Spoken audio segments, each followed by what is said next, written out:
toasting. Yeah, that's what we do. Set 'em up, knock 'em down, make that cherry glow. Whiskey and cigars, the gentleman's cologne. Cheers, y'all.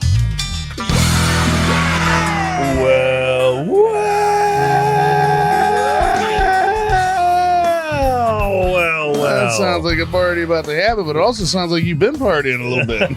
Hey, that's a post-whiskey social. Yeah, it's exactly what it is. Welcome, ladies and gentlemen, to this fine radio program, podcast, and video extravaganza known internationally Hi, Mom. as the world-famous Smokin' and Toastin'. Welcome to the program. It is show number 407 today, even though on my notes I named it 408. But it's actually 407. Yeah. 407. It is halfway to 500. I believe it is, and I'm very excited about being halfway to 500. It's nice to be here. Our show is about craft beer, fine spirits, and hand-rolled cigars, and we are brought to you in part by our show beer sponsor, which is the Lone Pint Brewery from Magnolia, Texas, provided show beers for today. I'm having the Xenos, which is the I'm enjoying the Yellow Rose Smash IPA, one of my all-time favorite beers from anywhere. That is one of the all-time best IPAs from anywhere. Truly is. For years, I said it was the best IPA ever.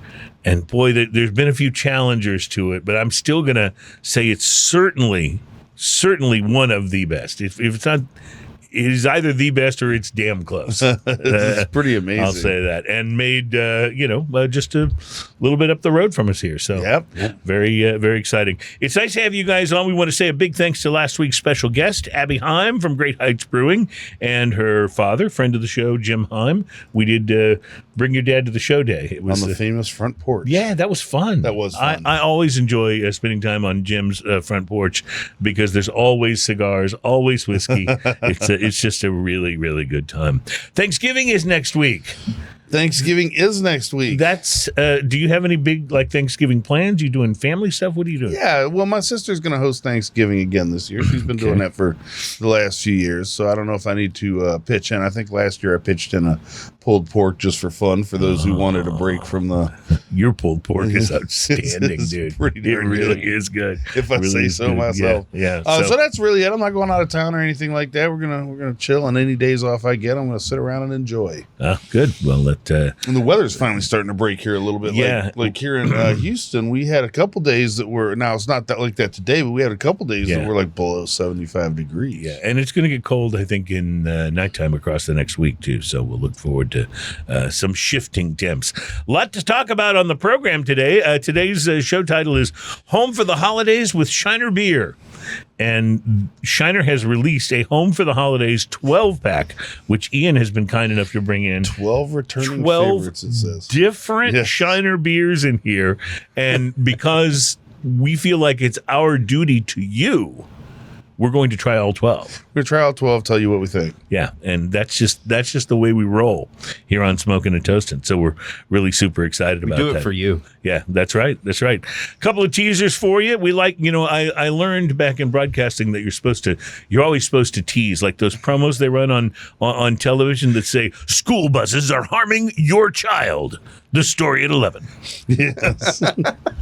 Water isn't bad for you. Yeah. So we will 11. We will do a couple of things that we can tease. Our drinking fact will be coming up in a few moments, and we have a drinking fact teaser for you. Our teaser for today's drinking fact is eek. A mouse. So that's coming up. Also, in the second hour of the show, we'll be doing our most popular segment, which is something we call Drinking News. Drinking News is where we bring you a story from the news that is sometimes, but not always, about drinking, but is always best enjoyed if you've been It's for reals drinking. And today's Drinking News teaser headline is... Monkey around and find out. So we'll look forward to all of that on the program. In addition to tasting the Shiner beer, we'll do a little tequila tasting today. I brought with us a bottle of the 123 Organic Tres Anejo tequila. And it's really a simple sort of labeling thing. Their Blanco is uno.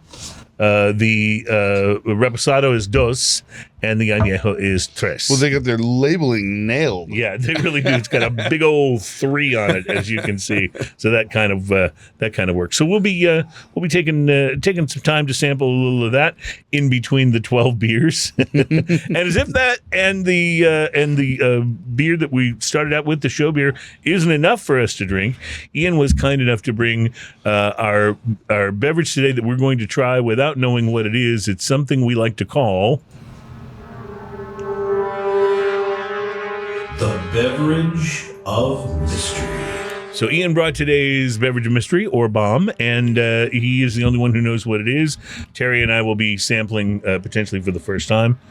Certainly doing it a little blind. So I'm getting some dried fruit and almost like a... is that raisins and dates? Yeah, almost like a sort of a barley wine vibe to it. Yeah. I can't believe you might bring a barley wine for a beverage of mystery. Well, that'd be a total shocker. So let's see what we got here. Oh, that's not what I was expecting. Not at all. Okay, so I'm going to guess that this is some kind of a berry cider, like a raspberry or... It has no carbonation at all. Blackberry. I was expecting carb. that it's more like a wine, like a real wine type. Could this be a mead of some sort? It is a mead. Wow. It's just in time for the Renfest. I would show you the packaging. Yeah. I would show you the packaging, but it's just a bottle with mead in it. Oh, yeah? So this was made by It just says mead. it doesn't even say that. It's just a bottle with this colored juice in it. So this was made by a friend of Alan's, No kidding. and he makes outstanding meads. Like this is like the third or fourth one I've tried that he's had, and it is so good. You know, mead is not among my favorite of beverages, but I will say, if the zombie apocalypse ever does happen, I want a friend like that guy. Right. Yeah, Who can, exactly. You know, And Who can what's keep funny us about this in mead? yeah, that's right. There's so much flavor in this and so much adjunct flavors that are happening that if you take a second after you take a sip and then just lick your lips, then you get all the honey in the world. Yeah. It's Yes, there really is a fun. definite. Oh wow! Now, That's- I am not very familiar with mead at all, so I don't even know. I may have ever tried it before. Mead is consumed by people who have an unnatural attachment to Renaissance fairs. Exactly. This I'm going to point out though, this is not all meads. This is an outstanding mead. Okay. Now, are meads generally right. not carbonated at all? Is that No, they're not- generally usually, no. more like Okay. a wine. It's They're a- kind of a syrupy wine is the way I would Yeah. describe them. They're different fruits, different. Well, they kinds of can be. fruits? Sometimes they're just more honey up forward because I mean okay. it's made from honey, so it's fermented Oh. from honey. Oh, that's what it is. It's honey ferment. Right, Oh, okay. right. So Clearly, and they then put some dried fruits. Or right, something right, in and then you have your adjunct things that you can flavor it with, and anything from I've seen it actually blended with wine. I've seen it with banana or chocolate or all these other things that you can do. And but when you make a good mead, and it's got to sit a little bit, but man, it's really, really nice. I like this fruit. I mean, this is good. The other thing about mead is it has a tendency to change your speech patterns. You wind up saying things like, "Where goest thou, fair lady?" Things like that. I'm seeing that all over my Insta feeds right now because it's Renfest time here in Houston. Exactly. So God. You've got to start planning your great character. You've got to start planning your annual Renfest quest, right? So it's gonna either be this next weekend or none because I don't know that I have time. I haven't been in so long either. I think it's gonna have to be a day trip. But yes, if you don't go to the Renfest, then this year's quest, the quest will not for the take cloak place. of inebriation is an important journey or sojourn every year. And you found it I pretty consistently, find it right? every year. The problem is the damn thieves. Like somebody comes in, hits me over the head. I know they hit me over the head and take it because I have a headache the next day. Right. Right? Yeah. Why else would I have a headache? And then they take the cloak back, and now I have to wait another year to re-embark upon this quest at the right time. I thought you were going to say that you consistently find the cloak of inebriation, but you're never quite sure where you left it. So. Maybe that's a better story. Do you dress accordingly for that, or do you just wear regular attire there? Yes. Sometimes I wear a kilt. Oh, okay. Oh, all right. Well, there you like go. that See, idea. I've never even now. I've gone when I was a kid. There was actually just porta potties. There was none of that permanent structure stuff there. When I also will wander around, and I will always have a pipe with me. oh, Right. okay. That's so a it kills good in time to wander around with a pipe. Yeah, that really is. I can imagine that. I would also mention, since you talked about wearing a kilt, that when we were at the whiskey social, we had the opportunity to interview a man in a kilt, but not just any man in a kilt. It was Mr. Gavin McTavish, That was the actor. Graham McTavish. By the way. Graham. I cannot ever get his first name right. I don't know why that is. Graham McTavish. I don't know if they'll edit it out of the interview, but you initially I called him said Ian McTavish. Ian McTavish, and Yeah. he goes Graham I'm looking- McTavish. I'm And I looking looked over right at him. at I you. said, "Well, Ian's not a bad name." Yeah, I'm looking right at you. Everybody's an Ian, but that's okay. Didn't I call Docs once? Gregory Doxakis? Didn't I call him Andrew Doxakis? Andrew, yeah. So it's just I Mr. would apologize. McTavish, it's not a personal thing. He I does would this to everybody. apologize, but we drink on this show. That's all I'm saying. Speaking of drinking, I think it's time, Terry, for you to announce us into our regular scheduled part of this program. It's a little thing we call the drinking fact. Go ahead. And now it's time for another smoking and toasting drinking fact. And I would tell you that this segment would have gone away a long time ago if it weren't for that fanfare. We live to hear that thing. Drinking fact for today's show. This is true every day. A winery in Spain sets out a glass of sherry and a tiny ladder for the mice that live in the cellars. Local legend has it that a worker was impressed to find a little mouse drinking from his wine glass years ago. He felt bad that he could drink as much as he wanted, but the mouse couldn't, so he got a small glass for it to use as its very own. And every day they set out a glass of sherry and a tiny ladder for the mice. These are the happiest mice in all of Spain. Some mice are spoiled. I hope. Yeah. So there you go, ladies and gentlemen. Today's one and only drinking fact. Oh, there it is. Yeah.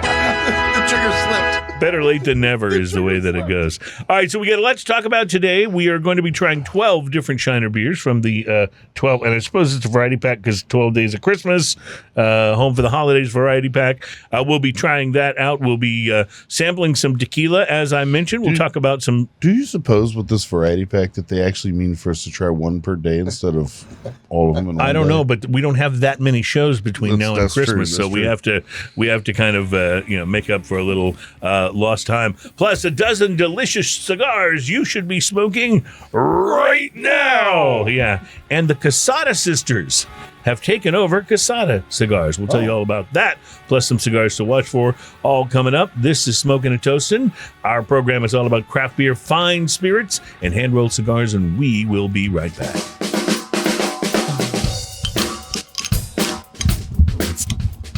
The important thing about creating your own sound effects when you're opening a bottle is to clank the opener against the bottle for a moment before you actually... I'm not really that clumsy, but it gets the point across. Right, it sounds much better. Welcome back. It's Smoking and Toasting. Our show is all about craft beer, fine spirits, and hand-rolled cigars. We'll get to Ian's cigar review for the week in just a moment, but before we do, we have 12 Shiner beers to taste in this program today, so we need to at least start with one in this so much Shiner beer in this segment. So all of these Shiner beers come from a mix pack, and while I know that you can get Shiner in most parts of the country, I don't know if this mix pack is available. Home for the Holidays variety pack is available everywhere, but I can assure you that there is a brewery near you, no matter where you live, that is doing one of these. That's doing some kind of mixed pack or holiday thing. And so you can. I find these things very enjoyable. There are always a few beers I don't like nearly as much as the others, but I always get to try a few that I go, oh wow, I should be tasting this more often. This is going to have some fun flavors going on in here. Yep. There's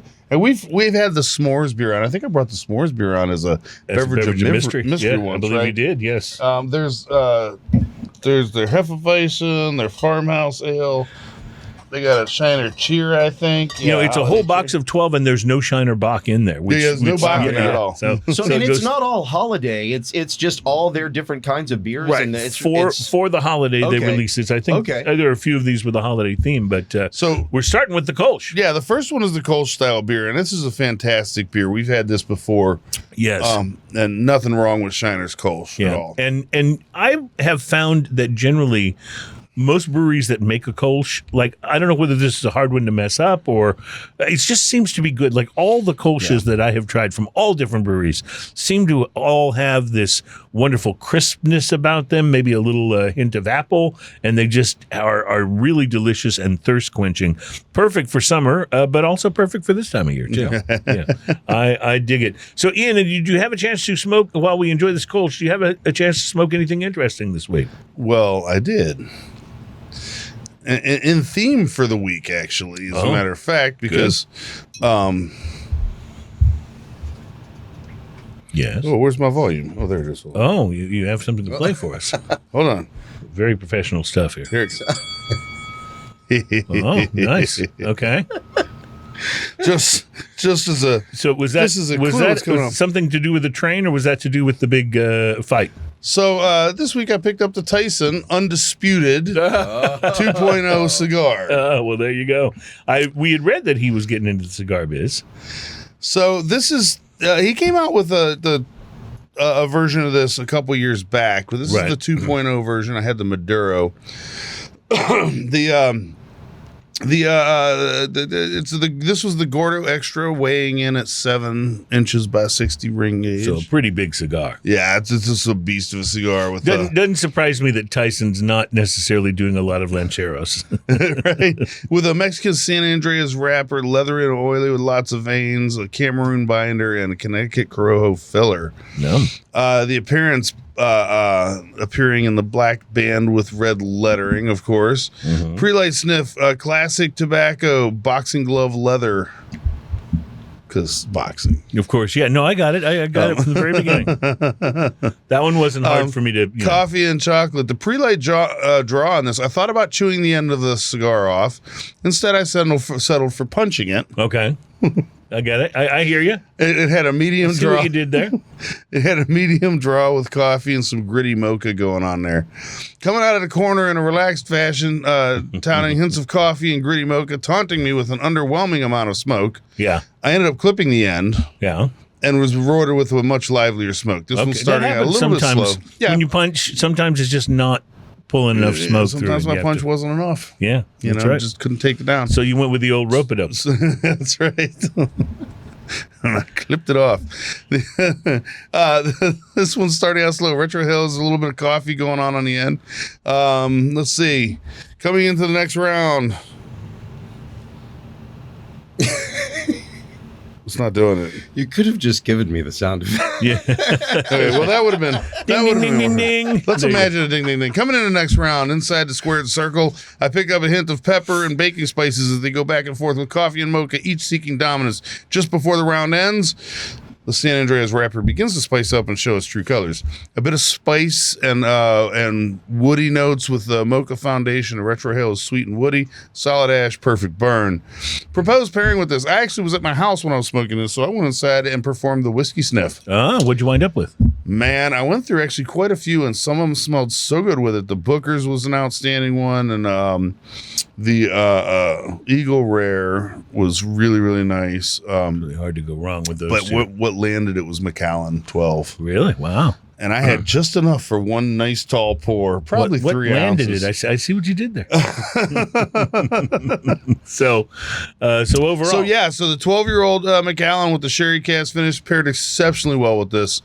Back inside the squared circle, the cigar takes a turn when I was blindsided by big oaky dryness and a meaty bullion note from out of nowhere. Retro Hill is lightly spicy with oak.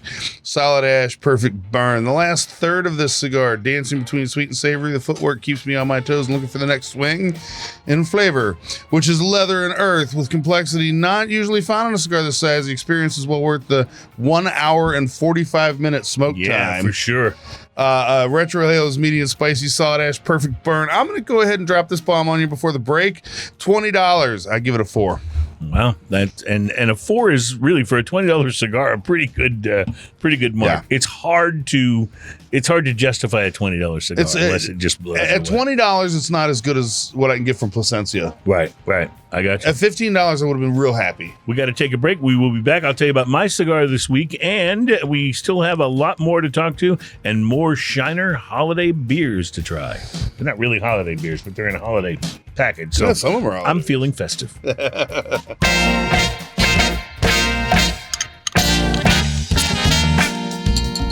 Welcome back. It's Smoking and Toasting, our program all about craft beer, fine spirits, and hand-rolled cigars. Ian has already poured us the Shiner Hefeweizen, which we'll get to in a moment. But I want to tell you about my cigar this week. I was really excited about the cigar I'm going to talk with you about today, mostly because of its history with me.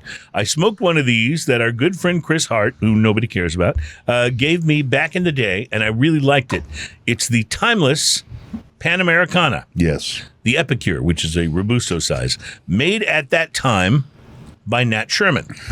But then, Nat Sherman was acquired by a company named Altria, and the jerkwads at Altria actually supported the proposed FDA restrictions on premium cigars. Now, when you say jerkwads, you mean these guys are actually wads of jerk.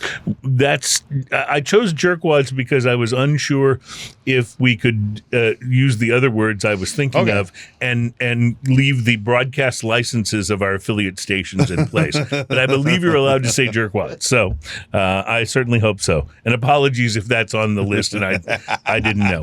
I don't remember George Carlin saying jerkwads. Anyway, the people at this company, Altria, which bought Nat Sherman, actually supported the proposed FDA regulations on premium cigars, which, had they actually come into play, would have put a number of boutique cigar companies and hundreds of cigar retailers completely out of business. Yeah, they just had to shut their doors. It would have been over. So as far as I was concerned, supporting those restrictions was, and here's a word I don't get to use on the show very often, unconscionable. And I vowed never to buy another Nat Sherman cigar for the rest of my life. Now, we got into this conversation with Chris Hart and Alan Denny, a couple of those guys that nobody cares about the fact that I had organized some sort of a boycott. I did not do that. I simply made the decision for myself. They're not getting any more of my money. I'm not giving them another penny, right? Although Chris didn't appreciate it when we referred to him as a Altadas apologist. As an Altria apologist, yes. That's right. Yeah, sorry. Yeah, no, he Altria didn't like that. apologist. So fast forward a few years. Y'all are scoring a lot on Scrabble today with those words. Fast forward a few years, and the rocket scientists at Altria did so poorly with the Nat Sherman brand No way. that they discontinued it. Think about this. You buy something for millions of dollars. I mean, there's a and then you wind up lounge. discontinuing it. There's a legendary cigar lounge. Yeah, which is now closed. It's a wonderful Named after that. Was a wonderful place. I'd visited that a couple of times when I was in New York City, and I loved going there and buying and smoking cigars. And they did so badly. Altria did so badly with the Nat Sherman brand that not only did they shut down all the cigar production, they shut down that extremely popular Manhattan cigar store and lounge as well. That's crazy. It's kind of like buying a sports car or a pickup truck and then just leaving it on the side of the road somewhere because you can't be bothered to keep it operating properly, So then some actual cigar people at Fierro Tego Yes. said, you know what? That was a good cigar. Let's get the rights and let's make it for people again. And that's exactly what they did. I love the guys at Fierro Tego, and they have allowed me to once again enjoy the Timeless line of cigars, Yes. which they rebirthed under So, their just to banner. put that out there, did I hear that correctly? That when Cruz says something on Smoking and Toasting, then it could just put them out of business completely. I don't want to go so far as to say that, but yeah, that's pretty much what happened. When Chris talks, Yeah, people listen. People- The Fierro Tego version of the Timeless Panamericana is rolled at the Plasencia Cigar Factory in Nicaragua using an Ecuadorian Sumatra wrapper, a Nicaraguan binder, and filler tobacco from Nicaragua and Costa Rica. I smoked the 5x50 Epicure. Picked up hay and barnyard scents with the pre-light sniff, and then once I used a punch to open up the head of the cigar, I also got a note of baked bread on the cold draw. So I lit the cigar and took my first few puffs, and I didn't get the pepper I was expecting, at least not right at first. Coffee, cedar, and dried fruit were the first notes, and then barely an eighth of an inch or so into the Timeless, black pepper came roaring in to join the party and actually became kind of the life of the party, really. There was a balancing sweetness, though, and I enjoyed the way it made the pepper experience a little different from other Nicaraguan cigars that I've smoked. Second, third, more pepper, especially on the retrohale. The baked bread note I'd picked up before I lit the cigar came on in, and a continuation of the balancing sweetness, which matured into something like a sort of a sweetened, creamy coffee. By the final third, the Timeless Panamericana was providing a citrus zest that wound its way through along with the pepper. The sweetness backed off a bit. The last third was a bit more savory in its overall character. More leather, the citrus, and a hint of toffee. Construction was quite good. The burn was perfect, and the overall smoking experience was quite enjoyable. Suggested pairing: a Plantaray Stiggins Fancy Pineapple Rum or a salted caramel iced tea. Or both. That's what I did. So the guys at Fierro Tego have done a great job of resurrecting the Timeless line. Great smoke, wonderful experience. Not a penny of the price you pay goes to a traitorous company that didn't give a crap about cigar smokers or the cigar industry. I have only one gripe. It's a $13 to $14 cigar at the Robusto size. Now, for me, it's pretty tough for a Robusto to live up to a $14 price tag. And as much as I enjoyed it, I got a real problem trying to justify it as being twice as good as an H. Upmann Nicaraguan Heritage Robusto from A.J. Fernandez. So, as much as I wanted to rate it a 5 or better on price to quality, it's the price part, not the quality, that makes it for me a 4. So 2 4s on the show. 2 4s today. Our price to quality scale is a scale of 1 to 10. That if you hit a 5 on this, you're getting exactly what you pay for. That's right. And so if you're punching above a 5, you're punching above your weight class. Above your weight class a little bit, since we're on the boxing theme today. Yep. And I think both of ours were the same thing today. Is they got 4s on a scale, not because they weren't good cigars, Right. but I think we enjoyed because both of of us the price enjoyed point those. of the Right. cigar, But it's just like, this may be a little pricey. And I'm finding that as cigars kind of go up in price, and I spend more and more time trying to find more affordable cigars that I think are really good, those kind of set a standard that it's hard for some of these. It's hard for a $14 Robusto. I mean, if this thing had slayed me, if it had blown me away, I'd have given it a 5 or maybe that even barber better. pole that I got a couple weeks ago that was less than $9. Yeah. Like unbelievable. Right, and that, you gave me one of those. It's still in my humidor. Yes, I can't wait till you try it. I didn't know if you wanted me to just try it or if you wanted me to do a review on it. Do a and see. review when you get a chance. Okay, Or try well, it. Or have fun. maybe I'll do that for next That's week. a cigar.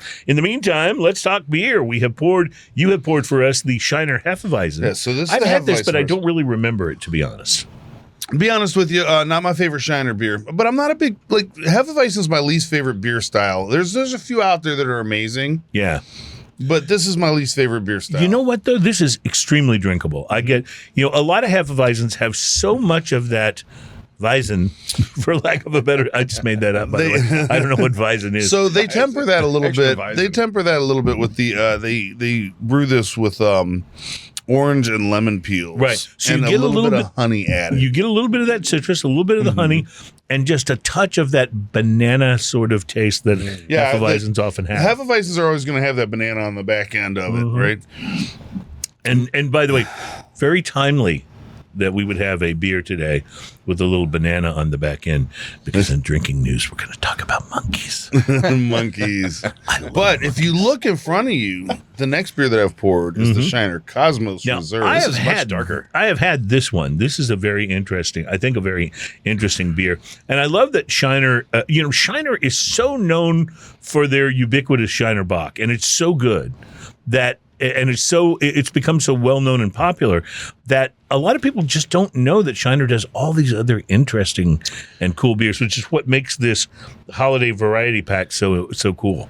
So Shiner is the town, and the brewery is called the Spotzel Brewery. Shiner Cosmos Reserve is this is a cheers to the original brewmaster. Yeah, the original Cosmos brewmaster Spotzel. Yeah, that was his name. He It's Cosmo with a K too. Cosmos. Yeah, Cosmos. So I think it's Spetzel Brewery. I'm not sure. I do think it's Spetzel, is it? Yes, that's how I Spetzel pronounce it, is Spetzel. But I had to do a lot of commercials for people. so, well, it's a special brewery, the Spetzel Brewery. But it's really a different tasting beer than the one we just had, but I like them both. I actually was already almost finished with mine by the time you had the review done. I will So point the out, Cosmos has a much maltier up front, and I really enjoy that. speaking of the Spetzel Brewery, I've tried to tour it and been unsuccessful. Really? I was on my way to visit my mom, who lives on the other side of San Antonio. It's Mom. about a 3-hour drive, right? And of course, I wasn't going to take my mom any beer, but on the way, I managed to talk my wife into our detouring to Shiner, Texas, So which if is you're on the way. driving down I-10, Yeah. that's literally a 20-minute out of the way. Right. So I talked And my that's wife into it. doing that, and we were going And to it's go. a pretty drive, and too. we were going to tour the Spetzel Brewery and have some Shiner beers. But and they were closed. It was they're Saturday. not open on They're weekends. not open on the weekends. So I was Why? kind of bummed. So Wow. I haven't tried going back during the week. I don't know but how to feel about that. perhaps I will. guess that's when you would think a lot of people would go, but also I guess You if you're would a think, worker right? there, Mhm. yeah, But they've never been open on weekends. But if you're a worker there, you just want I to did work the Monday through Shiner. I Friday. did the Shiner bicycle ride, which was, by the way, 100 miles. Yeah. Riding out to the Shiner Brewery. I got 2 flats on that one too in the rain. Really? not Ah. good. I got out to the brewery and I thought, okay, I'll be able to like set my bike out here and nope, Yeah. closed. Yeah. Oh no, that's a disappointment after that. I love the Cosmos. I think this is a wonderful beer. it is good. It's so drinkable. It's so easy to just, have a of more. and a Cosmos little one of bit my more for favorites Santa that they Claus, put out. here we Yeah, go for Santa Claus. Cosmos, one of your favorites? one of my favorites of their outside the Shiner, the Bach and the They have a few in here that they've released before. That's pretty. All right. So the next one that you poured us, and we had to do 3 in this segment because we have a lot of Shiner beers to get There's a through. lot of drinking to be done. You went a completely different direction. I did. This time I went over the top. This is Shiner Candied Pecan. So is this an ale? Is this a Ale porter? brewed with pecans and with and natural you- flavor added. Boy, you on the wow. nose, you get Yeah. this even close to your nose. Oh, yeah. You get the candied pecan. It's a totally different So, direction. and here's the thing: like the why would That's they make good. a candied pecan beer? And this is the reason: if you're ever driving through Texas, Yeah. you stop out in Schulenburg. There's a place that makes candied pecans. You stop out in Weimar. There's a place that makes candied pecans. You stop. I mean, Columbus, every one of these towns. Yeah, for sure. and any Buc-ee's. It's kind of like beef jerky. It's any ubiquitous. Buc-ee's. I love the ones. Yeah, from Buc-ee's. you'll I be able to those. get candied pecans. Yeah. So this So beer, this is kind of a Texas thing, you know. this beer is sort of a dark ale on the front, and then the finish is candied pecan. Actually, the finish is more like that close to the skin of the. You know what I'm talking about? Like it's a little more like the shell, the peel. It's got that Yeah. little bit of You know of, what? of Agreed. astringency to it. You ever eat a what's that called? Payday bar or Nutrageous? yes. Okay, you know that binder that holds all the peanuts together? Yeah. It has that flavor in it. It too. sure does. But then when it comes back on the finish, you get the candied Yeah. pecan Yeah. on the finish. That's a really wonderful beer. And I know pecans aren't native to Texas, but I know Texas is a big pecan state. Lots Oh, of pecans. yeah. Isn't our state tree actually the pecan tree in Texas? I think it is. Yeah, that wouldn't surprise me. Yeah, I don't know. There's enough pecan trees here to think that. I mean, I have a pecan tree in my backyard that I never get a pecan from because Squirrels. squirrels and raccoons and everything Yeah, eats them. yeah, they love them. That's how good they are. But this is a wonderful beer, an absolutely wonderful. Would We you actually agree? smoke a lot of barbecue with pecan as well. Yeah, this is a good beer. This is Pecan wood one is where great for barbecues. this is one where a couple bottles of this are great for like sharing like this. I don't know that I'd sit and drink 2 or 3 of them by myself, but having one once in a while, or even be able to share, it gives us something really nice to talk about. And it's really nice, There's a really nice yeah. flavor to break away from your standard beer. There's a brewery in Austin called 512, which is the area code for Austin. But the 512 brewery does a pecan porter. And this and that porter would be a couple of my favorite pecan-oriented But beers. now that pecan porter is a force to be reckoned with. Well, it's one of those things that if you are in Texas, and I know a lot of people come in and visit Austin, or maybe you've moved to Austin because you work for Elon Musk, and he's like moved his whole companies there apparently. But if you're new to the area, definitely get the 512 Oh, yeah. Pecan Porter. That is a beer That's you will absolutely. not be That's a disappointed. 100%. So I just went back to the Cosmos. And I'm just reminded how much I like that beer. And it's not a beer I drink regularly, but I remember the first time I remember seeing it on the shelves, I bought it and loved it and kept buying it until it seemed to go away. Yeah.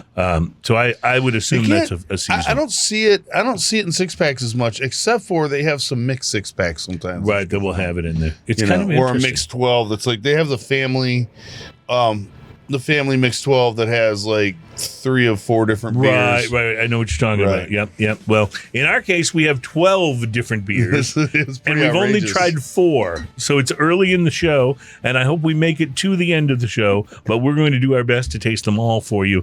It's Smoking and Toasting as we get ready for the holidays with a little Shiner beer home for the holiday pack. We'll be right back.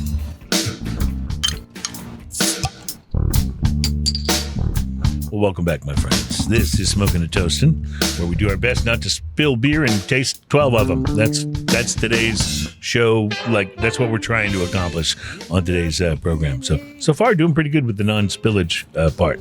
So, knock on Hey, I'm experienced. At wood. this. Yeah. Our program is all about craft beer, fine spirits, and hand-rolled cigars. We are tasting through the Shiner Holiday Pack, which is 12 different beers from Shiner, from the Special Brewery in Shiner, Texas, which is a couple hours away from us here.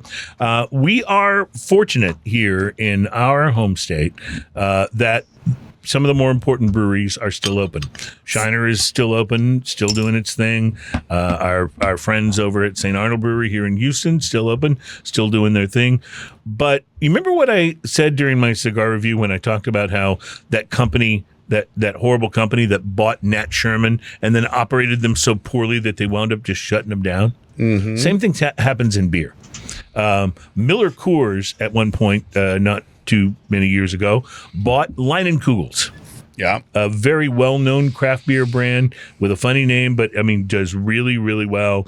They apparently have not done too great a job of operating Leinenkugels because they are now shutting down the Leinenkugels breweries. Because they literally turned Leinenkugels into nothing but a single beer. A single and shandy. when that didn't work, they Yeah. added flavors to that shandy. And that was it. I know. And it's a shame because Leinenkugels made a lager, a Pilsner, that was absolutely wonderful.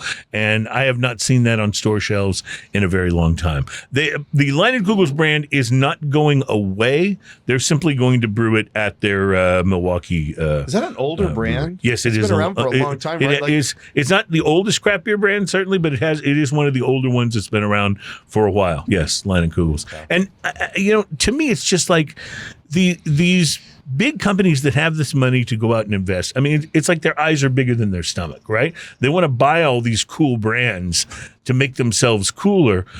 But over time, after they buy them, the brands they buy become much less cool. I mean, we say this a lot in our hometown here in Houston about Karbach. I thought Karbach was a really super cool brewery that did really innovative and exciting things. And since they were bought by Anheuser-Busch, they just have not been as exciting. This is not someone with eyes bigger than their stomach. This is a child seeing someone else that has a toy they're playing with. I want that. And then they take it and don't know how to play with it and drop it. That's a better analogy. Because they don't know what to do with it. That's a better analogy, and you're right, And sir. it's sad because so many great beers have been compromised due to macro brew intrusion, if you will. Well, we talk about the fact that that they took the your favorite lager off the market. That was my Karbach. favorite. Sympathy for the lager. They said, we're not going to change anything.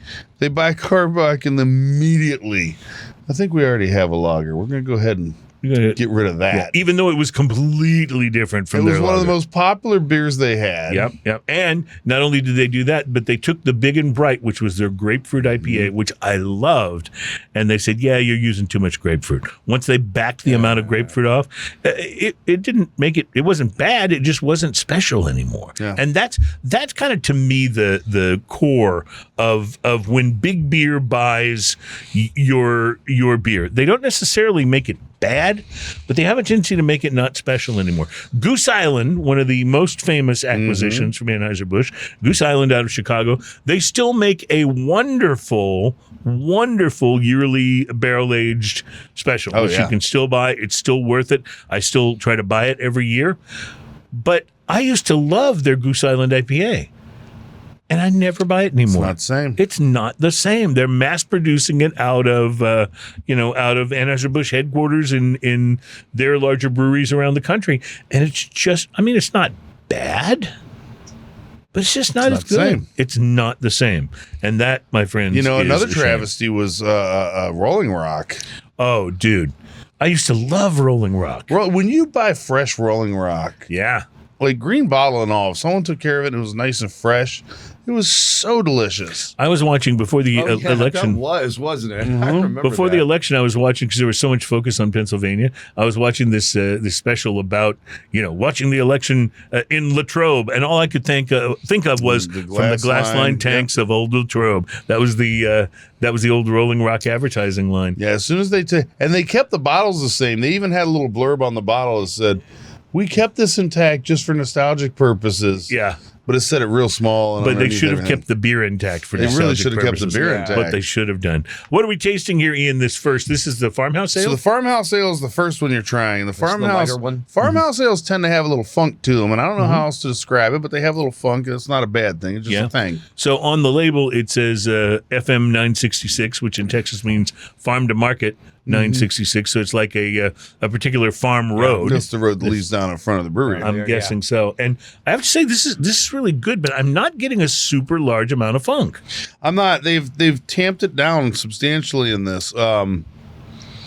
Still comes off kind of like a table beer, what you would call a table beer. I like it. Yeah. But there's not a huge amount Yeah, of funk. this is like a farmhouse. Well, it's not. It's on the lighter side of a farmhouse thing. It's not quite a saison, right. but it's on the lighter side. When you of the get some of farmhouse. these specialty saisons, the ones that come in bombers and come from some of these really breweries that are really into this, the dankness factor is much higher. the saddle blanket, Yeah. the funk, and it's not bad. It's just a thing, So I think this is very drinkable, and I like it a lot. But I would say if you're a huge fan of farmhouse ales, this may not quite This do it. almost has a little bit of the banana, like the Hefeweizen Yeah. had on the tail end. I of it. actually think I like it better yeah. than Hefeweizen. But again, if you're a farmhouse ale aficionado, this is probably not one you would add to your This is buying on the list. lighter side of it. Yeah, I'm yeah. not, and I enjoy it. Yeah, me too. I kind of like it. Yeah. This is enjoyable. All right, you've already poured the next one, but we'll wait till we come back for the next segment to do it. In fact, we're getting close to starting hour 2 of Smoking and Toasting, which means drinking news is right around the corner. Stay with us.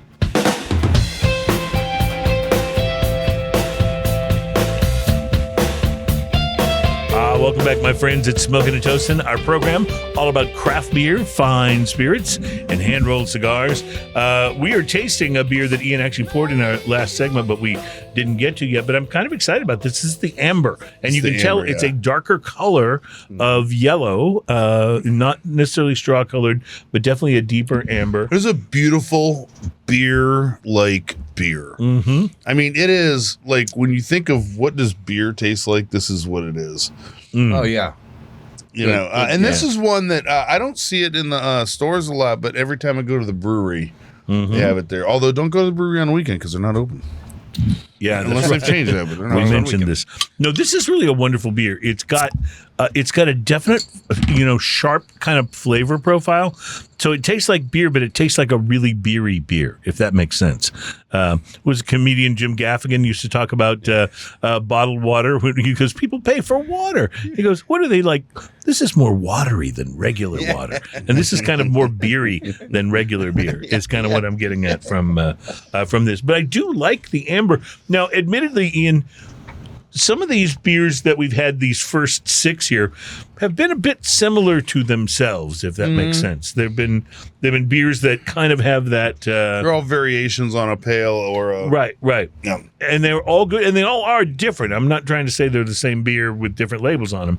But they all are a little bit different. But I'm thinking that as we get into this next batch of beers from the sampler, that we're going to taste a little more standout differences. This one that you poured us is Frost. What is that exactly? This is a Dortmunder style. When the weather outside matches the weather in your fridge, you know it's time to enjoy a nice Shiner Frost. It's deliciously distinctive seasonal, brings a hint of malty sweetness that quickly fades to show a crisp hoppy character. It's chock full of frosty goodness. So this is kind of Pair like perfectly with frosty days. this is kind of like a cross between an Oktoberfest and something lighter like a Pilsner or a Kolsch.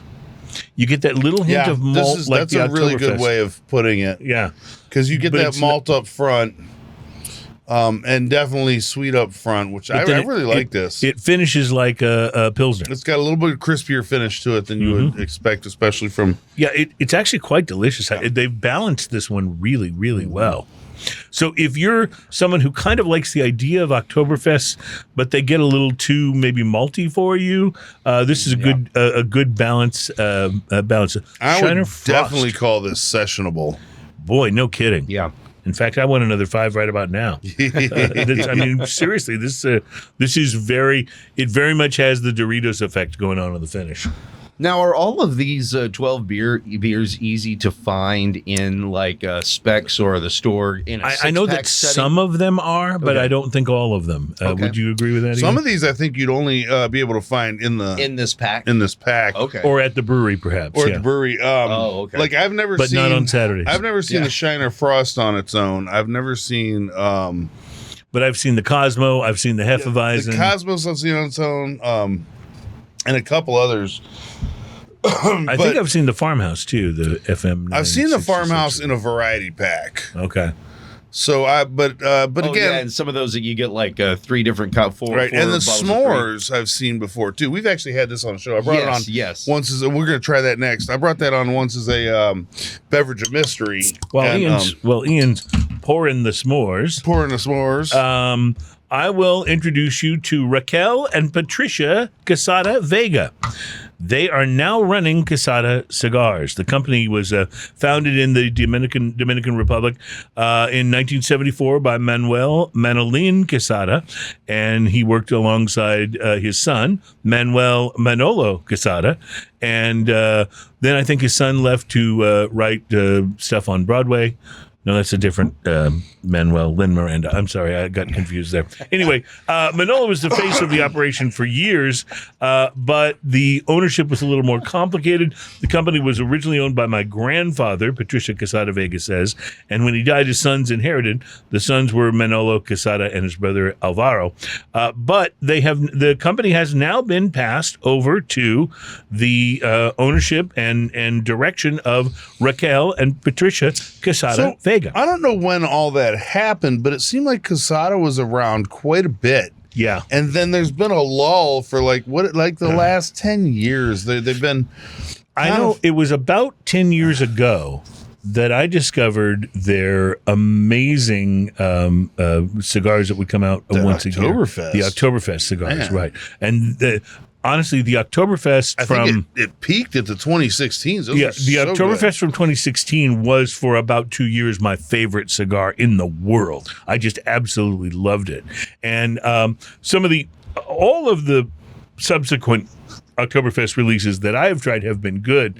I don't know if they've ever topped the 2016. And the whole idea behind the Oktoberfest cigars is they were designed to be compatible and pairable with beers, particularly Oktoberfest beers, and that really, really worked. You know, and then we even had an announcement earlier this year about the Oktoberfest this year. I haven't seen it anywhere. I know, and I've looked. I'm I've very been to sad shops about and I've that. looked, because I really want. So hopefully the Quesada sisters, in taking over the business, will be able to, do some work on the distribution, because I want to see this back. I still remember going to when I first moved downtown, going to McCoy's Cigars downtown and buying. I think you and I split one. Yeah, we bought the barrel of Oktoberfest. No, it was the Christmas cigar. Remember the holiday Christmas cigar? You're right. And that was really good too. Loved those.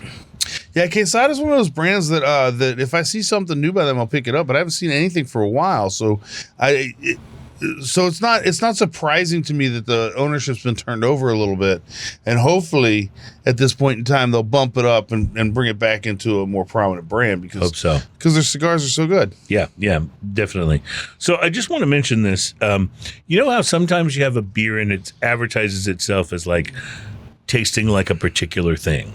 Like it might say it's a coffee stout, and you're like, okay, I get some coffee in there.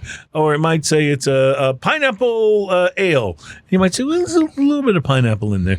This Shiner beer called S'more tastes exactly like a s'more. It was pretty amazing. It's like it's so spot on. You get almost everything in there. You get the graham cracker, the marshmallow, the chocolate. It's so spot on with that, and it's really quite delicious. And one of the things I love about it is I would worry when I just see this beer before I taste it. I would worry it would be a little too sweet. It's not. It's this is perfectly balanced. Yeah. This is one of those where sometimes these beers are a little too much. You want to share. You want to spray. I would drink a whole one of these. No problem. Would you drink these floating down the river? Yes.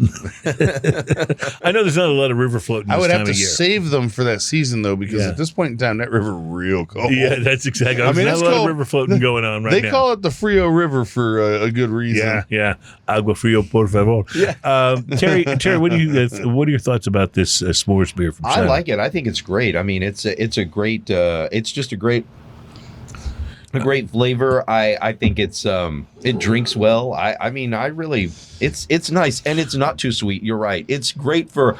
I know that floating down the river, but it's also great for sitting by the campfire. Yeah, you know for that, sure, I mean? For sure. You know when you burn the marshmallow, right, and you get that crispy burnt section around? Yep. It has that in there. Yeah, which is, I don't know how you get that. Like, that's freaking So that's what I'm brilliant. saying. If you're sitting around the campfire, this would go great with the marshmallow. One of the most fun interviews you and I have done since we started the show was with the brewmaster. Oh my of gosh. Shiner. Do you remember that guy? Maury That was guy amazing. is a character. I love him. Yeah, he's just Some of the great quotes. He's like, when you go sit down and drink 16 beers or something. But he's just so passionate about beer. I just absolutely loved He it. started out sweeping the floors there. And for a while, he was in their TV commercials. Remember And the worked ones his where they way rolled the up. bottle off of the table and it fell on the floor? Oh, Yeah. And worked his way up to Brewmeister. Yeah, he's an amazing guy. The He's real so deal. sweet. The real deal. So nice. He's one of those guys that's like instantly your best friend too. Yes, 100%. This beer is the first one that is out of our pack here. Not the first one I think is compatible. It's the first one that has screamed to me for a cigar. I want a cigar with this beer. You know? Yeah. Just something That would go good there. Something nice and Maduro chocolatey. Yeah. Any like that, or even something that has the super chocolatey bomb, like the Corojo wrappers or the Harrows, like the double Haro from LFD. This would stand up to it, I think. Yeah, which is saying something, because a beer won't always stand up to that much power from a cigar. No. But yeah, I dig it. I absolutely dig it. Wow. So we're going through these. How many Shiners do we have? We did 3, 6, 7, 8. It's up on the table right now. We got 4 left. We have 4 left. Do we have time to try another one in the segment, Terry? Yeah, actually, we have 3 more minutes. All right, let's go for one more, Ian, in this segment. If I remembered what segment we're on. Because if I am correct, we have to try tequila in the next segment. So boy. Notice how I say have to. Oh, boy. Yeah, We have to. We have these obligations. I mean, you're the boss. If you tell me I have to try tequila on my job, Ian, you have to try tequila. Sorry to put these constraints on you, but it has to be done. I mean, has to looking be at my done. contract, I do realize that it is part of my. Yeah. It is part of my contract. Actually, it is Section 5, letter E, subsection 22. Tequila consumption may be required. If I recall your contract specifically yes, saying exactly. that. Yes, that was So, Section yeah. 5 is known as the tequila clause. So But you can consider yourself, on warning about Section 13, which is malording another member of the show, could result in your severe discipline being See, applied. there you go. That could. Also, can I just say that I want to see that movie, The Tequila Clause? Oh yeah, for sure. I think that's Tim Allen, isn't it? Yes, Tim Allen. Starring in the Tequila Clause. The Tequila Clause. What are we drinking here, Ian? This is this is the Dunkelweizen. okay. So what is a Dunkelweizen? I'm not sure that I Says know. about it. It sounds like it would be. It's the Remember the 13th first in their Brewers when Pride series. American Idol first started, and there was Ryan Seacrest and that other guy, Dunkelweizen. Didn't he get kicked off the show? It says Shiner says, think of it as a Hefeweizen with a dark side. Oh, His name was Andrew Ridgely. Brewed in the Heller, I can't pronounce that tradition. yeah. The addition of dark Munich malts gives this coarse filtered beer distinct amber color. Pardon me. Well, With it's notes a of wheat and dark banana. amber, It's though. refreshing enough Yeah. for a hot summer's day or a dark winter's night. So when you said, what was the malt thing that you said? Munich malts. Yes, dark Munich malts. That so resonated with me when you said that was right when I was kind of getting the first full blast of flavor from this. And dark Munich malts is what this beer is all about. This right here, whenever I go to someplace like King's Beer House or someplace that's going to be like as traditional Germany, this is one of the flavors that I always think of. This is good. This is so German right Okay. here. Yeah, it's very Right. German, but it's darker than some German beers and a little more like when you say Munich malts, it's a little different so than the- your Oktoberfest style Color malt. on this is a dark amber, dark amber. And it's interesting because a lot of times these German beers don't have a real heavy mouthfeel. Right. They have a lighter mouthfeel, and that's what this has. It's not as heavy a mouthfeel as that s'mores that we had a minute ago. And I will just say, if but I it comes were across with flavor, and then that just that bitter punch from the hops is again that so German kind of finish. I will say, if I was in Germany at Oktoberfest, and I'd already, scouted the grounds to make sure that Paris Hilton wasn't there because she's not allowed to be. And I sat down at a pub and ordered one of these. That's all I think I would want to drink for the rest of Oktoberfest. It's pretty darn good. It's not an Oktoberfest specifically, but boy, is it good. Boy, is it good. And, just when you think that Shiner is just about Bach, you realize, you know what? These guys know what they're doing on a lot Man, they had of a beer smoked styles. beer for a while Yeah, too. and we'll talk about that. And one of my other favorite things from Shiner that comes out occasionally. We'll be right back. Welcome back. Oh, nice. That was very well done. Welcome back. It is Smoking and Toast, and our program's all about craft beer, fine spirits, and hand-rolled cigars. It seems like we just got through telling you about all the Year of the Dragon cigar releases, and now here comes the Year of the Snake. Davidoff, which started their year of releases in the last Year of the Snake, which was back in 2014, have now come full circle with their Year of the Snake for 2025. The original Year of the Snake was made in a Churchill format. This year's edition will be rolled in a thinner, snake-like size, measuring 7 inches by a 43 ring gauge. The blend So they're consists going of for a Panatella. an Ecuadorian wrapper and binder atop a filler blend of Dominican, a hybrid that the company refers to as 98, and a Mexican San Andres Negro tobacco. According to the company, this marks the second instance ever in the Davidoff portfolio that a cigar has been blended with this Mexican filler tobacco, and the first use of the Dominican 98 hybrid. In terms of strength, they say it's supposed to be medium-bodied. It is a limited edition smoke with a suggested retail price of $62. Dude, that's only 3 payments of Right. You know, Oliva and Vega Fina, by the way, are also releasing their Year of the Snake cigars. We'll tell you about those a little bit later, probably next week. But here they're all about to come. The Year of the Snake cigars are about to come tumbling out, and there'll be a whole bunch of them. Nice. So, and some of them will be a little less than $62. Wow. And one of our favorite cigar makers. That means that what's it called? Punch should come out with their new food theme cigar. Oh, yes, last year the spring roll. Yeah. Oh, it was so good. Spring roll was great. Like I snapped up so many of those. And one of our favorite cigar makers is turning 15. So to mark the occasion, Ernesto Perez Carrillo and his family are poised to release the EP Carrillo. Excuse me, I knew that was coming, but I didn't know when. They're poised to release the EP Carrillo 15-year anniversary cigar, a one-size smoke made with extra old tobaccos. One leaf in the blend is as old as the company, 15 years. So Okay, that's pretty cool. cigars will be 6.5 by 54. The size is known as a Grand Toro. It's being limited to 5,000 boxes and containing 15 cigars apiece. Will have a suggested retail price of 20 cigars. Now that's pricey, but it's not $62. What was the suggested retail price? $20. $20. Yeah. So, and for the first time in its history, Oliva has made a TAA, the Tobacco Association of America, exclusive cigar. It's a 7 by 54 torpedo that uses the regular Serie V blend and an Ecuadorian wrapper over a blend of Nicaraguan tobaccos, including the Haro from the Jalapa Valley.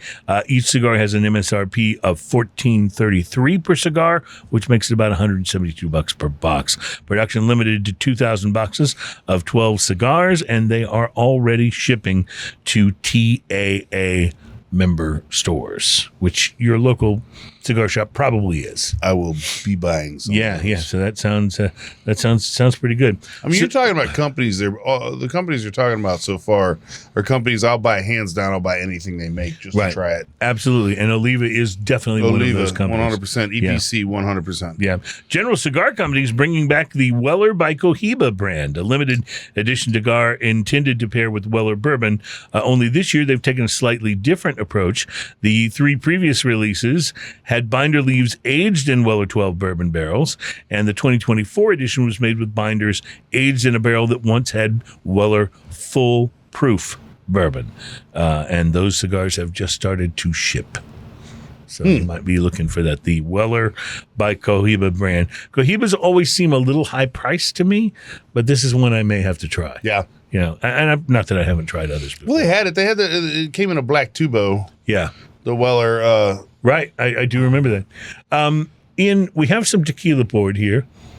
I notice you've already begun your the tasting portion of your research. I'm still doing the nose thing. It's very smells tequila. Boy, do I get a lot of pepper on the nose. Yes. So this has a lot of pepper, but it also has a lot of sweet. Like a lot of sweet, like vanilla sweet, powdered sugar sweet. But that's just exactly what I would. The tequila is the nose is exactly what I'd want from a tequila. It's really. So you really like the really sort like of peppery and sort of agave forward. I guess that's what I expect from tequila. This is an añejo. So this is the 1-2-3 tequila company. The 1 is their Blanco, the 2 is their Reposado, and the 3, or the Tres, which we're sampling here, is their Añejo. And I will say it has a little more fire to it than some of the Añejos that we've tried, but that doesn't make me dislike it in any way. It's just got it's kind of a slow more burn, severe though. tequila hug, you know? It's kind of a slow burn, though. Like when it's not a harsh fire, but it comes back and has a lot of heat that lingers too. Yes. And it's a lot of pepper in there as well. I think adds to a little bit of that. It reminds me of the amount of pepper you get out of a Sauza Añejo. But it is gentler. It's more balanced, I think, than the Sauza Añejo is great because of what you can get for the price. This is considerably more expensive. This is like a $70 bottle. This is so sweet up front. I bet this. I mean, this is great by itself. Yeah. Can you imagine this in a 1 or 2 component cocktail? What if you did this in like a Paloma or even a margarita? I mean, a fresh margarita with tequila like this with fresh lime juice would be probably one of the most outstanding tequilas or margaritas you could have. I may have to try that. That sounds like a good plan. All right, the words that are dreaded by civilizations all around the world are the words I'm about to say. Drinking news is next. It's Smoking and Toasting.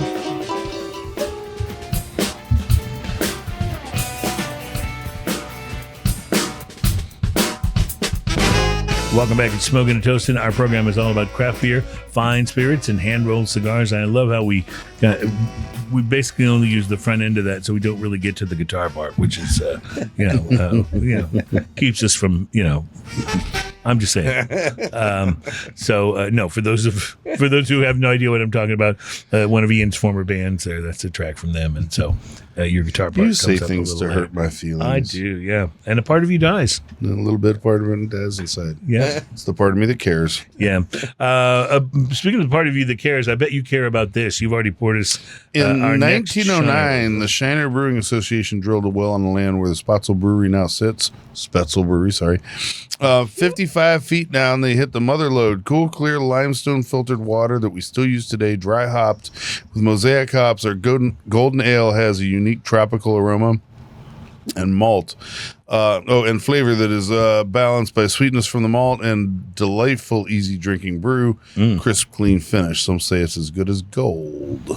It's rather golden. It is actually really nice. Yeah. This is a good, very beer-like beer as well. Yeah. And it's interesting how many of these, several, like 2-3 of these could fall into that category. It's just a very beer-like beer, right? Yeah. And I don't mean that negatively in any way. They're delicious. It's what you want, like what you expect out of beer. I mean, listen, when you're a company that could put out a 12-pack of beer, okay? And in this 12-pack of beer, we're sitting here, and there's only a beer, maybe two, that we're like, meh. Everything else is pretty darn good. And even the mess, like they're certainly drinkable. Like I would finish the pint if I'd ordered it at the bar. The mezz are only in comparison to the rest of the beers there. Right. Good point. I like this beer a lot. Liquid Gold. I kind of dig it. I would buy this. Pretty nice. I'm still thinking so far that frost, that was so Frost good. and that pecan ale. The candy pecan was Wow, really, that really was nice. something. So, what do we still have? I know we're not going to the next beer right now. We got two beers left. Actually, I'm going to go ahead and pour the next beer because we're. Oh, excuse me. About to do drinking news. Yes, We may have had some beers. Before you open and pour, let's set it up and get started. So the last two ones we have are Holiday Cheer and Birthday Beer. They both sound fun, but ladies and gentlemen, it's time for drinking news.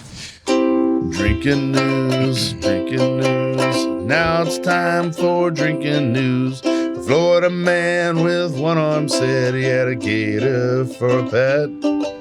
When asked about his absent arm, he said, I had to take my gator to the vet. drinking news, drinking news. Now it's time for drinking news. Radio personality legend Rowdy Gates on the Gator line there. Cheers, y'all. Thank you. Yeah, nobody has a voice like that. Come on. Yeah. Regular listeners to this feature on the show may be surprised to know that as the curator of stories for drinking news, I have some very specific dreams and goals for this segment of our program. Now, some may be obvious. If I can find stories that make Ian and Terry laugh, as well as any guests we might have on the show, those always tend to go better on Drinking News. I also try my very best to make sure that none of the stories we share are untrue. So I avoid things that are parody or completely unverified, like articles from The Onion or from Alex Jones. The Onion is hilarious. Yeah. But that's not true. Right. But one other, perhaps more lofty goal is one that I take very seriously. And that is that as often as possible, certainly more than once a year, I want to be able to bring you a story about monkeys. Because the thing is, monkeys are funny. Monkeys fling poo. Monkeys are awesome. I may have shared this before, but I've always wanted to have one. Imagine coming home after a long day of work and your monkey is there in your house waiting for you. Maybe you've taught him to hide and jump out and attack you like a hairy primate version of Inspector Clouseau's Cato, just to keep your wits and your personal defenses sharpened at all times. Maybe you've taught the little guy to dance when you put music on. And his favorite song is Dance Monkey by Tones and I, and it provides much needed comic relief at the end of a long and tiring day. And I know you might have to put up with him throwing his poop at you from time to time, but hey, you'd still be the proud owner of a monkey. It's very fun. We brought you stories here on Drinking News. Didn't Richard Pryor have a skit about the monkey? Oh, I think he did have a monkey skit, didn't he? There's a number of comedians. Talks about feeling like a wet Q-tip in your ear. Sorry, go ahead. Yeah, I'm sorry. By the way, there is no truth to the fact that one of Michael Jackson's unreleased songs that's in his vault of music there at Neverland is his cover of that old standards classic, "I'm Forever Blowing Bubbles." No truth to that at all. So we brought you stories here on Drinking News about horny monkeys who took over a whole town in Thailand. It was a town called Lopburi, Thailand, forcing residents to lock themselves inside their home where they could do nothing but watch as gangs of marauding monkeys did the nasty on their front lawn. And by the way, news story I was just sent. Apparently Lopburi, Thailand, has been overrun with monkeys again, to the point where the police officers there have barricaded themselves inside police headquarters while monkeys roam unchecked across Lopburi, Thailand. We'll bring you more details as they emerge. We brought you the story of the monkey in Central India, not Central Park, but Central India, that waltzed into a liquor store and helped himself to his favorite spirits. And even though the owner of the store tried to lure him away with a cookie, the monkey opted to continue his enjoyment of a nice bourbon instead. We even brought you the story of the British Zoo that was having trouble maintaining their monkey population because the little guys had become completely uninterested in having sex. And so they hired a Marvin Gaye impersonator to sing to the primates in order to try and establish a little sexual healing. Wait, they had to hire an impersonator. They couldn't just have played the record. No, they hired a Marvin Gaye impersonator, and apparently, as crazy as it may sound, the monkeys responded well to the strains of Let's Get It On. Did they put him in there with them? But today's Drinking News story happened right here in the good old U.S. of A. As reported by NBC News, the Alpha Genesis Research Facility in South Carolina. You're thinking, am I playing Let's Get It On? Or am I playing that Ed Sheeran song? There's no way of knowing, right? I'm sorry, go ahead. There may be a lawsuit in the works here. As reported by NBC News, the Alpha Genesis Research Facility in South Carolina announced recently that 43 monkeys had escaped from their laboratory and were on the loose. Now, I don't know about you, but I'm immediately suspect of anything named the Alpha Genesis Research Facility. I mean, that sounds like an AI hub where supercomputers are plotting to destroy humanity. This is the beginning of a video game. Come on. Yeah, T-2000. An AI hub where supercomputers are plotting to destroy humanity and take Umbrella over the Corp world is involved. using robot terminators and who knows, maybe monkeys, right?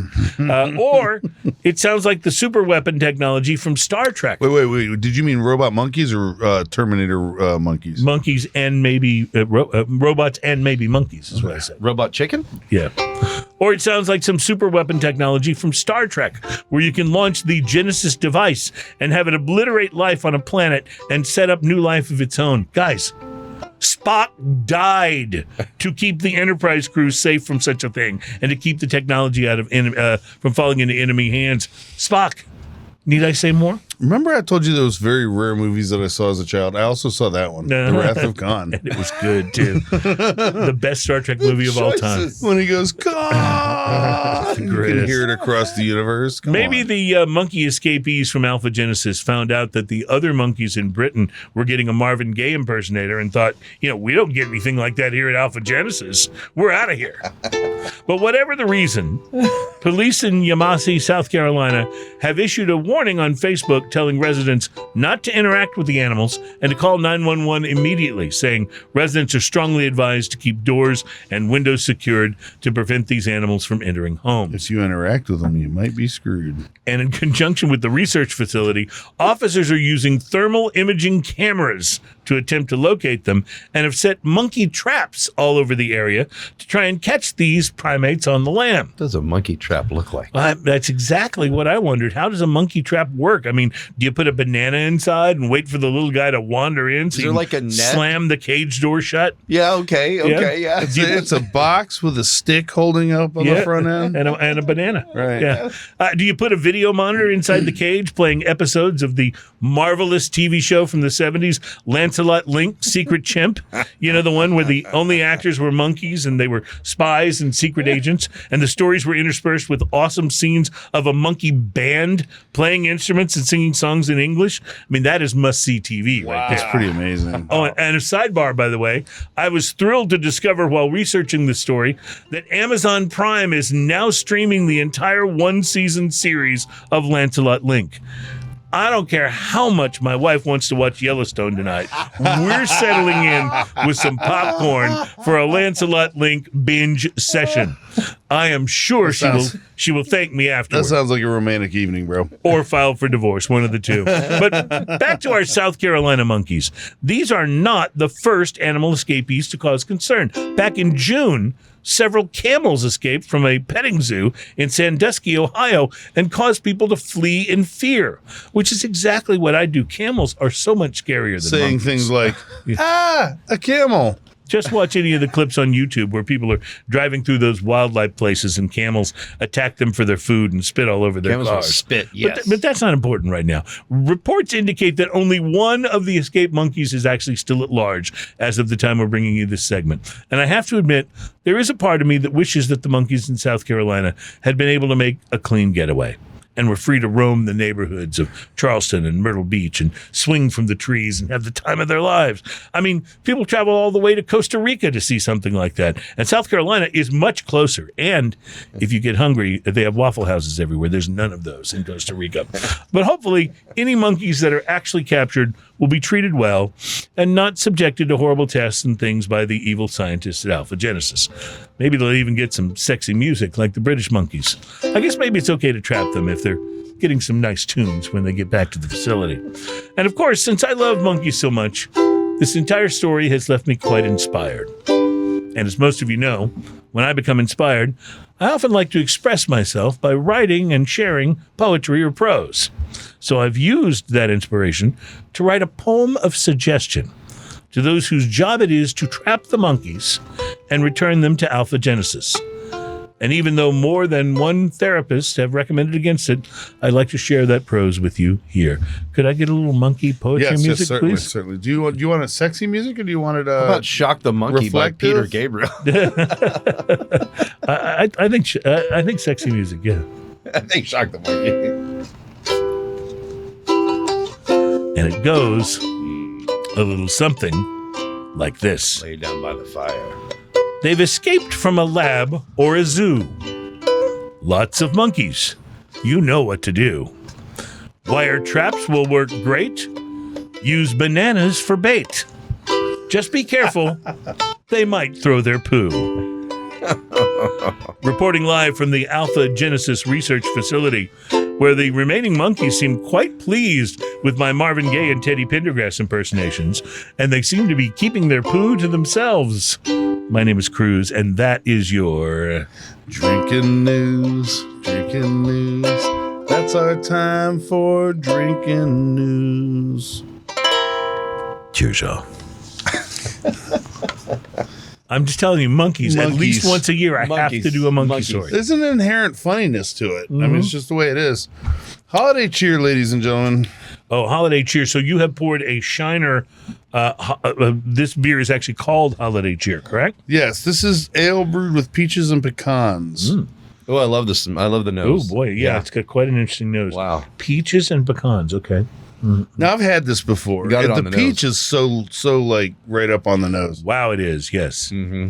That's interesting. Like,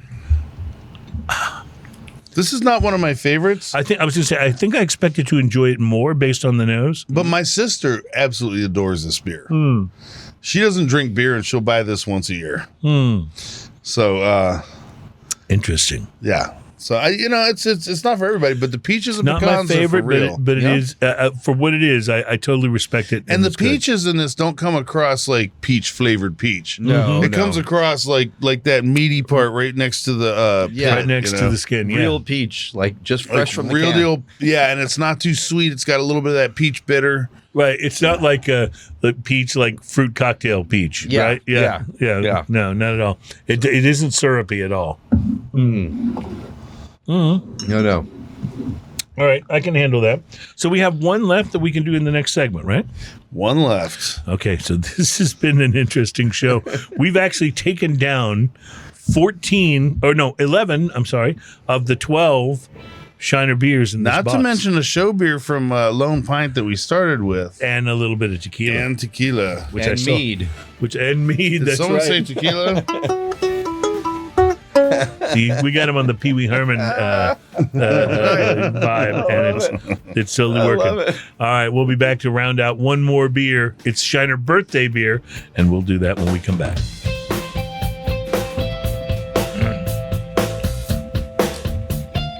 Welcome back. It's Smoking and Toasting, our program all about craft beer, fine spirits, and hand-rolled cigars. I know that we have some people who get the show via podcast or via the YouTube channel in the UK. And the UK has always had a kind of a special place in my heart when it comes to beer, because I can't watch an episode of Ted Lasso where they go to the bar and not just almost salivate because I want to have a beer. Like just seeing them there with those pint glasses of beer in a British pub. It's just so, I want to be there. I want to share that with them. But it's a great show. But anyway, there is a new online craft beer store available in Britain. It's online. It's from the UK, and it's called the Beer Rep. And it has launched to allow people to handpick their favorite craft beers, and you don't have to have a subscription. You can just go and choose what you want. So if you are listening to us in the UK, go and check out thebeerrep.com. Founder and CEO Martin Avis says, we're currently working with Dark Revolution, Small Beer, Neon Raptor, Tartarus, Lacuna, Electronic Bear, to name a few. And so as the site grows, we will up the list of independent breweries so we can continue to bring great craft beer to our customers. So That sounds awesome. Sounds very cool. And, we often talk about things that are only available in the U.S., so I wanted to share that for our UK listeners, which I think is really cool. All right, our final beer out of the Shiner 12-pack of Holiday Cheer is the Shiner 106. So I take that to mean that the Spetzel Brewery is 106 years old. Is that correct, Ian? Yeah, so they did a series where they numbered all of their beers starting from 98 or 97, Right, which I think when they started this tradition, right? Right, and so they were numbering them, and it was 97 years old at that point. And then they had the 100. This is the 106 birthday beer, chocolate stout. To celebrate the 106th birthday of the little brewery in Shiner, we crafted this special limited edition brew. It's a sweet treat for all, brewed with chocolate malt and real coca. This year's Shiner birthday beer is delicious stout with soft, creamy head, chocolate aroma, and taste.